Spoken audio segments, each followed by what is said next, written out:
Madurai railway நிலையத்தில் reels வெளியிட்ட இருவர் மீது ரயில்வே சட்டத்தின் கீழ் வழக்கு பதிவு செய்யப்பட்டுள்ளது. இதுகுறித்த கூடுதல் விவரங்களை செய்தியாளர் ஹரிகிருஷ்ணன் வழங்க கேட்கலாம்.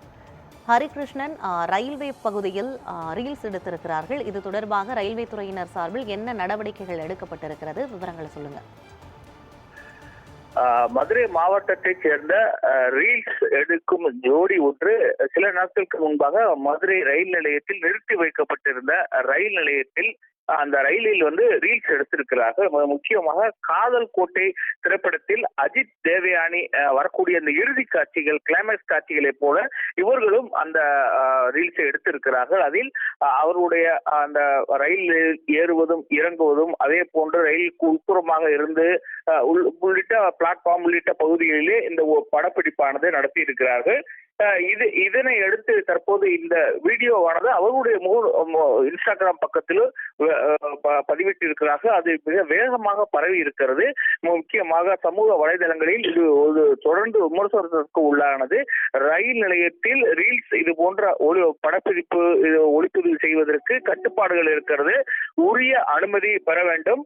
அந்தந்த ரயில் நிலைய அலுவலரை தொடர்பு கொண்டு அதற்கான விண்ணப்பங்கள் செய்துதான் இதே போன்று காட்சிகள் எடுக்க முடியும். ஆனால் இந்த ரீல்ஸ் ஜோடி தங்களுடைய பக்கத்தில், தங்களுடைய அந்த இன்ஸ்டாகிராம் பக்கத்தில் லைக்ஸ்க்காக, அந்த வியூஸ் போவதற்காக இது போன்ற ஒரு காதல் கோட்டை ரீகிரியேஷன் என்கிற பெயரில் இந்த வீடியோவை வெளியிட்டு இருக்கிறார்கள். இதுதான் தற்போது சமூக வலைதளத்தில் கேள்விக்குறியாக அதிக அளவிலே கருத்துக்களுடன் பகிரப்பட்டது.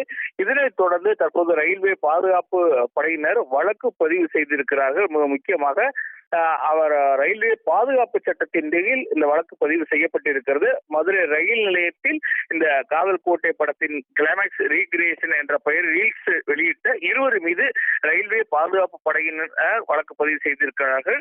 மதுரை நிலையூரைச் சேர்ந்த அழகுராஜா மற்றும் பிரகாஷ் ஆகிய இருவர் மீது ரயில்வே பாதுகாப்பு சட்டத்தின் கீழ் இரு பிரிவுகளின் கீழ் வழக்கு பதிவு செய்யப்பட்டிருக்கிறது. இந்த வழக்கு பதிவுக்கு அடுத்த கட்ட நடவடிக்கைகள் இதில் எடுக்கப்படும் என காவல்துறையினர் தெரிவித்திருக்கிறார்கள். ரயில்வே பகுதியை பொறுத்தளவிற்கு அது ஒரு பாதுகாக்கப்பட்ட பகுதிதான். ரயில் நிலையம் மட்டுமல்லாமல் ரயில் தண்டவாளம், வழித்தடங்களும் பாதுகாக்கப்பட்ட பகுதியாக இருக்கிறது. ஏன்னா ஆயிரக்கணக்கான பயணிகள் இந்த ரயிலில் தான் பயணிக்கிறார்கள். அவருடைய பாதுகாப்போடு சேர்ந்துதான் இந்த ரயில் வழித்தடங்களும் பாதுகாக்கப்பட்டு வருகிறது. அப்படி இருக்கும் பொழுது ஒரு நிறுத்தி வைக்கப்பட்ட ரயிலே அந்த பயணிகள், சக பயணிகள் இருக்கும் பொழுது அவர்களுக்கு இடையூறாகவும் அவர்களுக்கு முகம் சுளிக்கும் விதமாக இது போன்ற ஒரு செயலில் ஈடுபட்டதால் இந்த வீடியோ அதிக விமர்சனத்துக்கு உள்ளாதனால் வழக்கு பதிவு செய்யப்பட்டிருக்கிறது. தற்போது ரயில்வே பாதுகாப்பு படையினர் இரு பிரிவுகளின் கீழ் வழக்கு பதிவு செய்து தற்போது விசாரணையை தொடங்கி இருக்கிறார்கள். அனுமதியின்றி ரயில் நிலையத்தில் ரீல்ஸ் வீடியோ எடுத்ததால் அவர்கள் மீது வழக்கு பதிவு செய்யப்பட்டிருக்கிறது. இது தொடர்பான விவரங்களுக்கு நன்றி ஹரிகிருஷ்ணன்.